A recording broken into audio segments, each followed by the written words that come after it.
Welcome to the Rim Break Rodeo. We hope this video helps. In this video, I will explain how to use Adobe Captivate.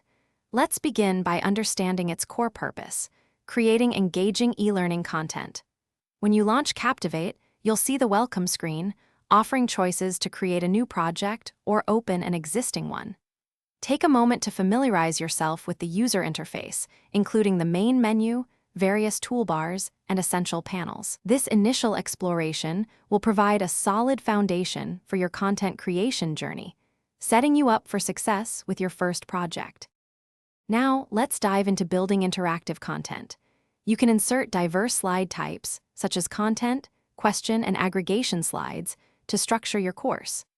Add interactive elements like buttons, text entry boxes, and click boxes to engage your learners.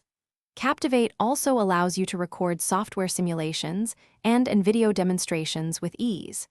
Remember to customize object properties and timelines for precise control over every element, ensuring a polished and professional look for your e-learning modules. To truly enhance your learning experiences, explore Captivate's advanced features. Utilize themes, master slides, and responsive design to maintain consistent branding across all devices. Incorporate quizzes, branching scenarios, and drag-and-drop interactions to make learning dynamic and fun.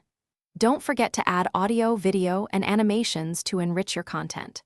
Furthermore, leverage accessibility features to ensure your e-learning modules are usable by everyone, promoting inclusive learning environments for all. Finally, let's talk about publishing and sharing your completed Captivate project. You have several publishing options, including HTML5, SCORM, and AIC, depending on your needs.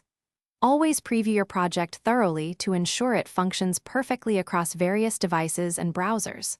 Once published, you can easily upload your content to a learning management system. Captivate also offers robust options for generating reports and tracking learner progress, providing valuable insights into the effectiveness of your e-learning courses. Thanks for watching. Consider subscribing if we helped you.